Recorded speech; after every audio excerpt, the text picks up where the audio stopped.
সুপ্রিয় দর্শক, স্বাগত জানাচ্ছি। রাতের আকাশ নেমে আসার সাথে সাথে ইসরায়েলের আকাশ যেন ভারী হতে থাকে। শহর জুড়ে বেজে ওঠে সাইরেন। আতঙ্কে ছুটতে থাকেন ইসরায়েলিরা। এমন আতঙ্কের মাঝেই দিন রাত কাটছে তাদের। কেনই আতঙ্ক বিরাজ করছে ইসরায়েলে? কাদের ভয় পাচ্ছেন ইসরায়েলিরা? এবার মার্কিন রণতরীকে দুমড়ে মুচড়ে দিয়েছে কারা এমনটি করলো? তাহলে কি নতুন করে মধ্যপ্রাচ্যে যুদ্ধের দামামা বাজতে শুরু করেছে? এবার ইসরায়েলেও শুরু হচ্ছে গৃহযুদ্ধ।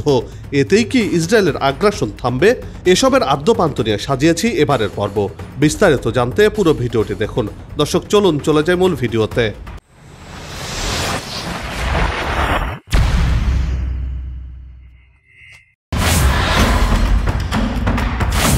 গাজায় নির্বিচারে মানুষ নিধনের প্রতিবাদে ইসরায়েলে পাল্টা হামলা চালায় হামাস, হুতিসহ বেশ কয়েকটি গোষ্ঠী। গেল সপ্তাহে হামাসের ছোড়া রকেটের সংখ্যা 50-এর বেশি ছিল। এসব হামলায় ইসরায়েল জুড়ে আতঙ্ক ছড়িয়ে পড়ে। এর অধিকাংশ রকেট আয়রন ডোম প্রতিহত করলেও কিছু রকেট আশকেলন ও আশদোদের বিভিন্ন স্থানে আঘাত হেনেছে।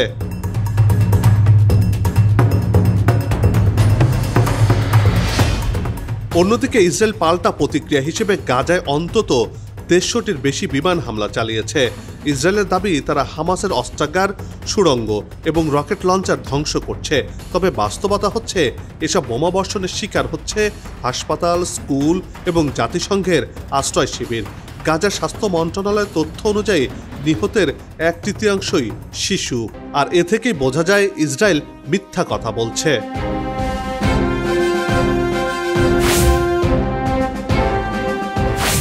ইসরায়েলকে ক্রমশ ব্যস্ত, তটস্থ ও অস্থির করে রাখছে হামাস, হুতি, হিজবুল্লাহ বাহিনী। হামলা পাল্টা হামলা চলছে এদের মধ্যে। আগে তো ইসরায়েল হামলায় এগিয়ে থাকতো, এবার ইসরায়েল বিচলিত হয়ে পড়েছে। হুতি, হামাস আর হিজবুল্লাহর ভয়ে আতঙ্কিত হয়ে পড়েছে দেশটি। দৈনিকই গাজা থেকে ইসরায়েলের মাটিতে রকেট ছোড়া হচ্ছে। সময় গড়িয়ে যাওয়ার সাথে সাথে এসব রকেট হামলার সংখ্যাও বাড়ছে।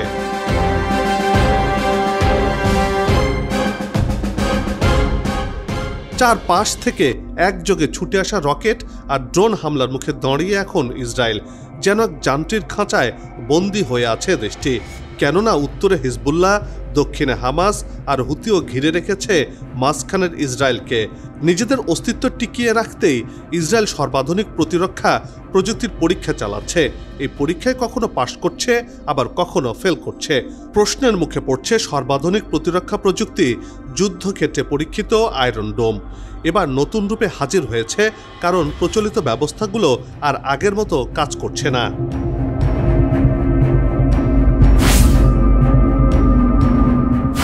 পরিস্থিতি এখন এমন দাঁড়িয়েছে যে ইসরায়েলবাসীর কাছে রাত যেন বিভীষিকাময় হয়ে উঠেছে। রাতের আঁধার যেন এক আতঙ্ক নিয়ে হাজির হচ্ছে দৈনিকই। হুতি, হামাস, হিজবুল্লাহদের আক্রমণে প্রাণ নিয়ে যেন বাঁচা দায় হয়ে পড়েছে ইসরায়েলিদের। কারণ প্রতিদিনই ইসরায়েলের আকাশে আগুন বৃষ্টির মতো করে মিসাইলগুলো ধেয়ে আসছে, বেজে উঠছে সাইরেন। আতঙ্কিত ইসরায়েলবাসী দিক বিদিক ছোটাছুটি করতে থাকেন। এদের কেউ কেউ আবার বাংকারেও আশ্রয় নেন।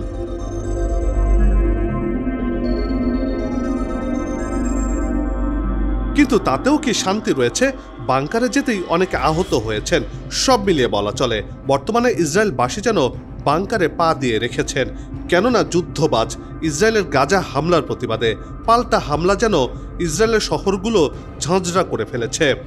রকেট ঝড়ে চুরমার হচ্ছে ইসরায়েল। এতেই যেন ঘুম হারাম হয়েছে ইসরায়েলিদের। পালানোর জায়গা খুঁজছে তারা। এমন খবর প্রকাশ করেছে আন্তর্জাতিক গণমাধ্যম আল জাজিরা সহ টাইমস অফ ইসরায়েল।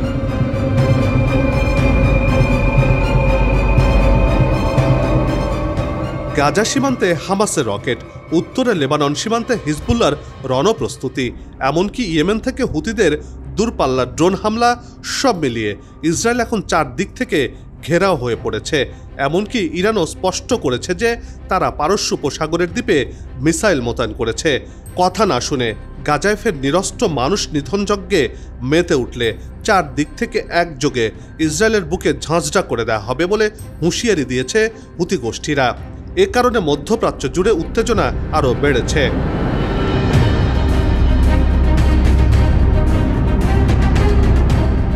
এসব পাল্টা হামলা থেকে রক্ষা পায়নি ইসরায়েলের বিমানবন্দরও। দফায় দফায় ক্ষেপণাস্ত্রের হামলায় বারবার কেঁপে উঠেছে ইসরায়েলের দখলকৃত ইয়াফা অঞ্চলের বেন গুরিয়ান বিমানবন্দর। তবে এসব রকেটের বেশিরভাগই ইসরায়েলে আঘাত হানলেও তা অস্বীকার করছে ইসরায়েল। তারা দাবি করছে হামাস, হুতি এবং হিজবুল্লাহর ছোড়া রকেটগুলো আকাশেই ভূপাতিত করা হয়। কিন্তু প্রশ্ন হচ্ছে, তাহলে কেন ইসরায়েলের বাসিন্দারা দিক বিদিক ছোটাছুটি করছে, আবার ইসরায়েলের বিভিন্ন জায়গায় ক্ষত চিহ্ন দেখা যাচ্ছে? কেনই বা ঝাঁঝরা হচ্ছে ইসরায়েলের শহরগুলো? এ প্রশ্নের তেমন কোনো উত্তর দেয়নি ইসরায়েলি বাহিনী।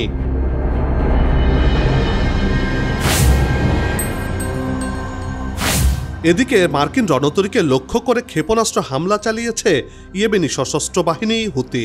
ইয়েমেনি বাহিনী লোহিত সাগরে অবস্থান করা মার্কিন রণতরী হ্যারি এস ট্রুম্যান এবং তার সঙ্গে থাকা কয়েকটি যুদ্ধজাহাজের ওপর একাধিক ব্যালিস্টিক ও ক্রুজ ক্ষেপণাস্ত্র এবং ড্রোন হামলা চালিয়েছে এই হুতি বাহিনী।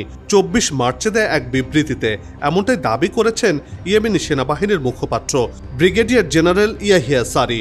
মার্কিন রণতরী হ্যারি এস ট্রুম্যানের ব্যাপক ক্ষয়ক্ষতি হয়েছে। বলা চলে তকতকে ঝকঝকে রণতরীটি দুমড়ে মুচড়ে গেছে, এমন খবর দিয়েছে মেহের নিউজ।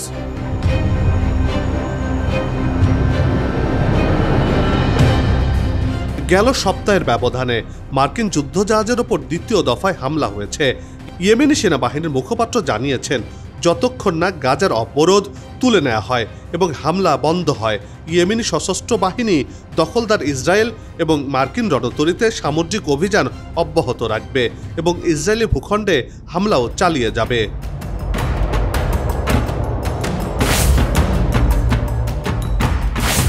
মার্কিন সেন্ট্রাল কমান্ড জানিয়েছে, ইয়েমেনে অবিরত সামরিক অভিযান পরিচালনা করা হচ্ছে। পাশাপাশি ইয়েমেনে ক্ষেপণাস্ত্র হামলার মুখে দ্বিতীয় রণতরী ইউএসএস কার্ল ভিনসন মধ্যপ্রাচ্যে মোতায়েন করার ঘোষণা দিয়েছে মার্কিন প্রশাসন। এদিকে ইয়েমেনি বাহিনী হুঁশিয়ারি দিয়ে বলছে, মার্কিন ও ইসরায়েলি আগ্রাসন চলতে থাকলে আরও কঠোর প্রতিক্রিয়া দেখাবে তারা। আরও বড় ধরনের হামলার হুমকিও দিয়েছে হুতি বাহিনী।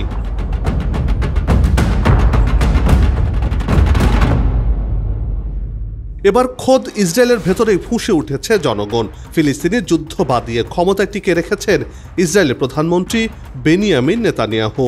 তবে টানা যুদ্ধে ক্ষুব্ধ হয়ে উঠেছে সাধারণ ইসরায়েলিরা। এ নিয়ে নেতানিয়াহুকে নানাভাবে চাপ দিয়েও কোনো কাজ হয়নি। শেষ পর্যন্ত লাখ লাখ ইসরায়েলি নেমে এসেছেন রাস্তায়। নেতানিয়াহু বিরোধী বিক্ষোভে অচল করে দিয়েছে দেশ। কিন্তু ক্ষমতার মোহে নেতানিয়াহু এতটাই অন্ধ হয়ে গেছেন যে নিজের দেশের নাগরিকের ওপরেই শক্তি প্রয়োগ করছেন। এতে করে গৃহযুদ্ধের দামামা বাজতে শুরু করেছে দেশটিতে।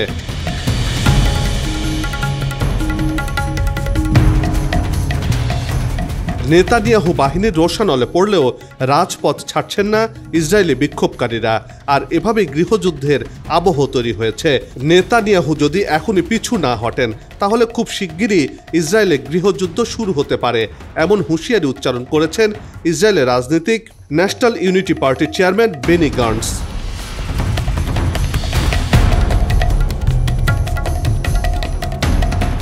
যুদ্ধ ছাড়াই গাজা থেকে ইসরায়েলি জিম্মিদের ফিরিয়ে আনা সম্ভব, কিন্তু নেতানিয়াহু ইচ্ছে করে যুদ্ধ টিকিয়ে রেখেছেন। কারণ যুদ্ধ থেমে গেলেই দুর্নীতির অভিযোগে কারাগারে ঢুকতে হতে পারে তাকে। এজন্য বিক্ষোভের মুখেও যুদ্ধ জিয়ে রেখেছেন নেতানিয়াহু।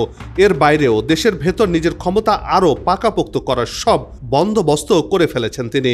এভাবে চলতে থাকলে ইসরায়েলের ভেতরেও অস্থিতিশীল পরিস্থিতি তৈরি হবে, যা সামলানো কঠিন হয়ে পড়বে। এক পর্যায়ে মুখ থুবড়ে পড়বে ইসরায়েলের।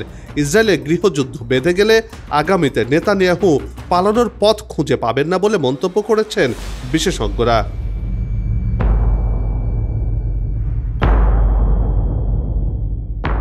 গাজা ইসরায়েল সংঘাত নতুন মাত্রা পেয়েছে।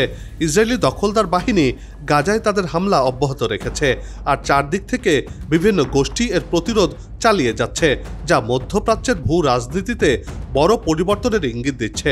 যুদ্ধবিরতি ভঙ্গ, রাজনৈতিক উদ্দেশ্যে সামরিক হামলা এবং সাধারণ মানুষের ওপর অবিরাম আক্রমণ, সব মিলিয়ে পরিস্থিতি আরও জটিল হয়ে উঠেছে। এই সংঘাতের সমাপ্তি কোথায় তা এখনই বলা কঠিন, তবে এটি পরিষ্কার, ফিলিস্তিনিদের জনগণের সংগ্রাম এখন শুধু তাদের একার নয়, এটি আঞ্চলিক ও আন্তর্জাতিক শক্তির এক নতুন লড়াইয়ে পরিণত হয়েছে। কবে এই এলাকায় শান্তি ফিরবে তা নিয়ে প্রশ্ন তুলছেন বিশ্ববাসী।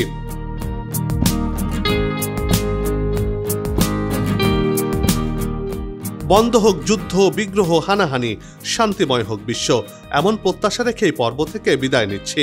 তবে যাবার আগে সেই একই অনুরোধ, যেখানে সেখানে ময়লা আবর্জনা ফেলবেন না, পরিবেশের ক্ষতি করবেন না, অযথা হর্ন বাজাবেন না, আপনাদের সে সৌন্দর্য রক্ষায় পোস্টার লাগানো থেকে বিরত থাকুন।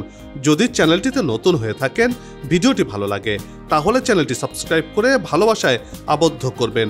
ভালো লাগা না লাগার বিষয়টি কমেন্টে লিখে জানাবেন। কি ধরনের ভিডিও দেখতে চান তাও জানানোর অনুরোধ রইল। আগামীতে আবারও হাজির হব নতুন কোনো খবরের বিশ্লেষণ নিয়ে। নিজে ভালো থাকুন, দেশকে ভালো রাখুন, আর আমাদের সাথেই থাকুন। ধন্যবাদ।